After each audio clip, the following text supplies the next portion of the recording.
back with you. Gridiron 360, Dave and Bill.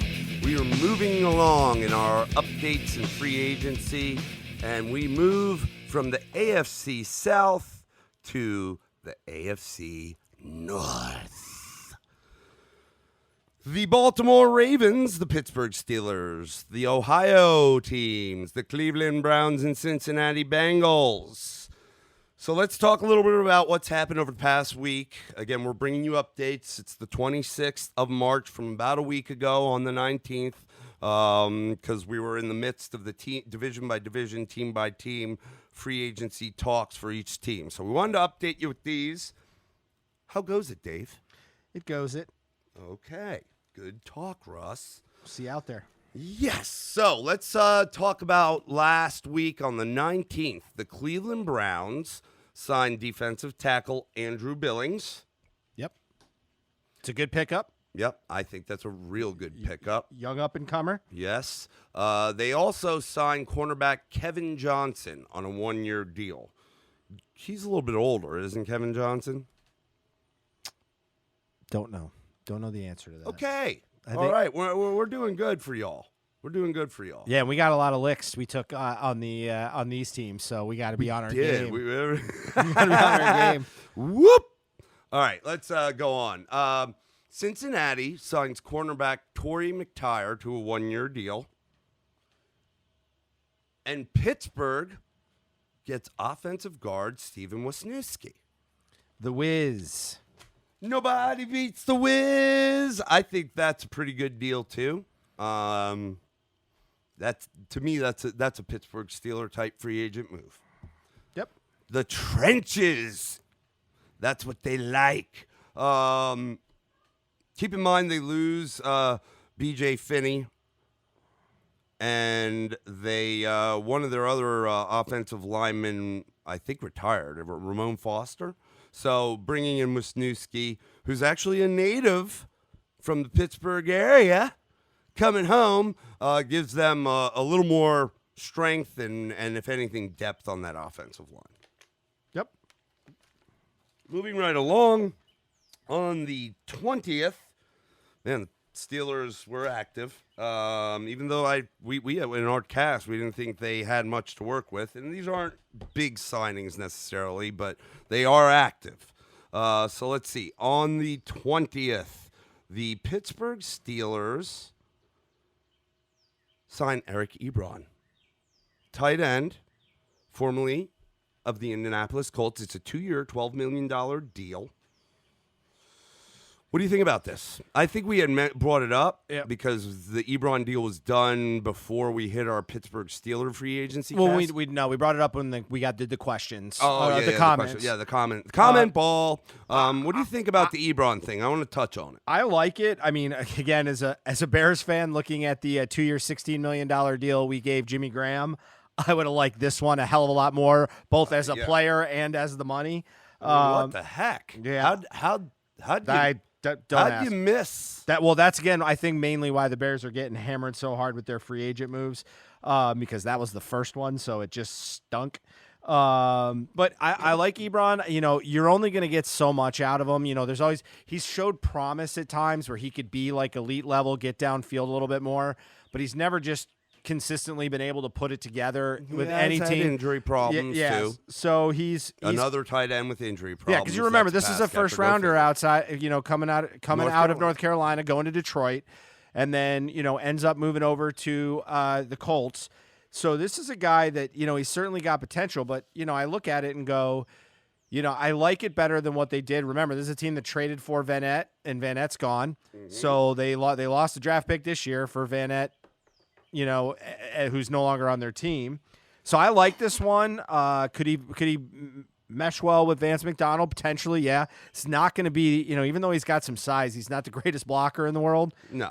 So kind of that's what they look at. You ask him to do. But at 2 years, $12 million, I mean, I like it. I mean, it's a guy that can start for you. Like he can totally start for you. I think he can start for a lot of teams. So I like the move. I think it's a good move by Pittsburgh. Yep.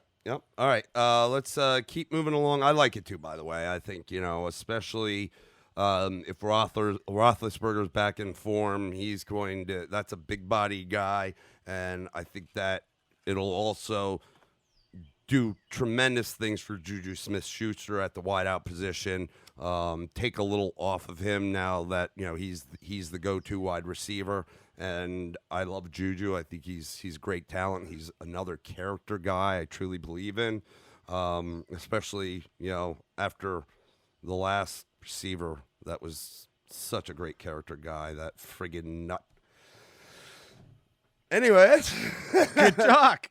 Good talk, buddy. I'll just slide that one in. Let's see. It looks like on the same day, on the 20th, there was another move by Pittsburgh with conference rival Baltimore Ravens, as the Ravens ship Chris Wormley, defensive end, to the Steelers. They send Wormley and a 2021 7th-round pick to the Steelers, and in exchange, Baltimore got a 2021 5th-round pick. Yeah, I mean, you're trading picks. I mean, a 5th-rounder is potentially a value pick. 7th-rounders, generally speaking, are not. So, this was a team. Remember, they got Calais Campbell in Baltimore, so they had some room to wiggle. They run, they both run 3-4s, kind of have been, the same type of defense in some ways up front, at least. Guys that get a good push, maybe not necessarily the biggest penetrators in the middle, but good push guys, and then having some thumpers. You said penetrate. You got a bad mind. So I like it. I'm sure it's gonna add some rotational depth in there for them. Playing. I think he plays more of a D tackle type end in the 3-4. Again, you got to fill out that roster, and that's a roster again that's been hit a little bit. Not so much in their starters, but been hit a little bit with some of their backups and stuff. And you've got to have that rotation in there. They're a fast attacking defense. And it comes from a similar mold. Interesting that it is division rivals trading up. Yeah, I guess that's the big thing for me. I mean, it's just that that's very, if you're a fan of a team, you don't like your other teams in your division, those are the teams you hate most in the NFL. Yep. To see you guys, making deals together, it's just, But yet it happens. Yes, it does. All right, let's move on. I didn't see much on the 21st and 22nd in terms of the AFC North, but then 23rd, Baltimore re-signs cornerback Jimmy Smith to a 1-year deal. Yeah, so they kept some age in there in Jimmy Smith, but, obviously knowledge of the system. Remember, they've got their starters. They have Marlon Humphreys and Marcus Peters. So he's going to be more of a depth guy for them. But obviously he's got a long history. He's had some very good years in Baltimore. Some continuity there. Yeah, like you said, there is a little bit of age on him. You said Marcus Peters, brought back in. I think he did great. They got Chuck Clark. They have Humphrey. Judon's great at linebacker. They bring in Brockers. They've got. Well, we got to talk about Brockers. Yeah. Oh, yeah. We didn't, but we'll get to that. I'm just looking at the depth chart. So I mean, they don't even. I mean, it's depth. It's depth, and it's a veteran presence that knows the team, knows the system very well. Yep. And he was around during the year, some of these recent years, sans the Ray Lewis era, where they were still just an unbelievable defense there in Baltimore. So,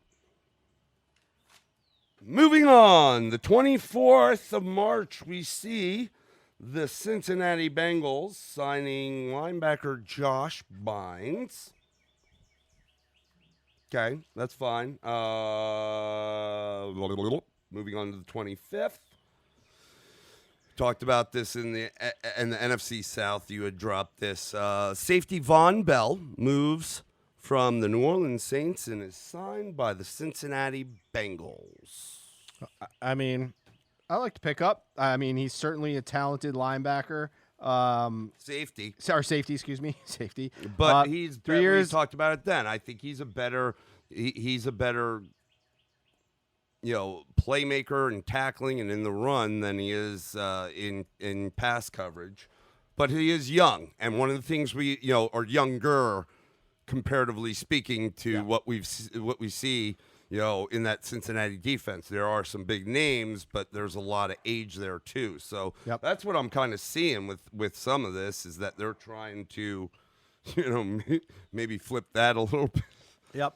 I mean, when I looked at it, it was, like I said, there were really some good names on there, but you start to get a little nervous with the age. Remember, we had said it in our update, prior a couple weeks back, they bring in DJ Reader. That he's going to play the nose tackle from Houston. So, I mean, again, another younger guy. And, man, I hope that they continue on that trend because, Cincinnati, there were a few years, despite Marvin Lewis's, lack of getting them where they needed to go, they had some solid defenses out there. Yep. Where are we at, bro? We're on. We're still on the 25th, right? Yep. Okay, Brockers. All right, so this is just kind of just showing an example. Today it came out, or yesterday it came out, that that Brockers may have a bit of an ankle problem, which all of these signings are all trades and all signings are contingent upon a physical. And, obviously, unfortunately, with the coronavirus situation, the inability to get guys in, to have them travel and fly, that's why you're hearing some of these with injury concerns may start popping up because they're not able to do their physicals right away and clear these guys out. And now there's some question as to whether he has ankle problems. So the idea for Baltimore may be that Brockers deal may or may not go through. And that's, kind of a nerve-wracking thing that, usually those things come out pretty quickly within the first couple of days of free agency. I don't know how quickly they're going to be able to solve this. And because the answer is, what is going on with this coronavirus? What's going on that's going to allow them to do the due diligence on this? So I guess the timeline for where one of this would get resolved pretty quickly, one way or the other. But remember, they allowed guys to go. We just talked about a trade with Pittsburgh as an example. And now all of a sudden, if Brockers is not able to be signed, what does that do for them from the free agency side? And again, this is a very good defense, but this is kind of that challenge I think that every team is running into. So just the first example I've seen where, and then now the real question is timeline to get the definitive answer. Yeah. I think it'll all be resolved by the time play picks up. But you're right. I mean, it's contingent upon all these guys coming in and passing their physical. Shoot, Cam Newton.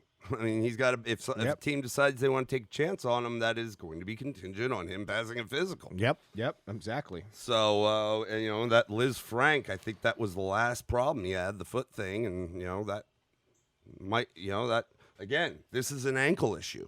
Yeah, foot things can. It said ankle on linger. TV. Is it Liz Frank? Because that's actually in your foot. No, that's Cam. Cam. The last thing he had wasn't it Liz Frank was his issue in the foot. Yep. This Brockers thing is an ankle issue, and my point is that things dealing with the feet can tend to linger sometimes. And so don't always heal right, and that's the problem. Yep. So what else did I see? The last thing I show, but I do have a quick little breaker. Pittsburgh signs defensive tackle Kayvon Walker and offensive tackle Teron Jones and safety Tyree Tunnel. Okay. Kayvon Walker, an interesting one because that's actually one of the XFL signings, kid out of Maryland. Floated around a little bit in the NFL on the outskirts, but, that was one of the bigger names in that short season we saw.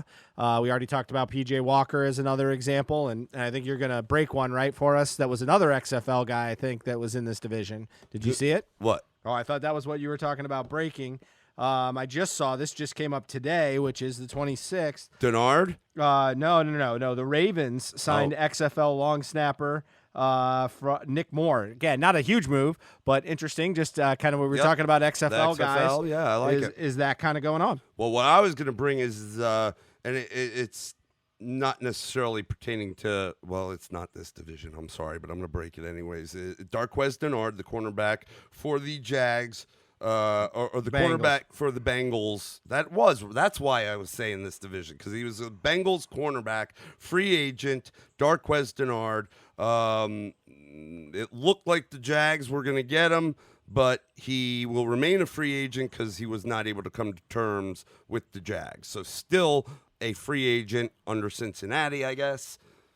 Under nobody, really. Under nobody. But came from Cincinnati. Right. So that's why I wanted to bring it up, because we were on the AFC North. But that is it for the AFC North, brothers. Brother. Yep. That's it, brother. All right. Let's wrap it up. Wrap it up, B. Wrap it up.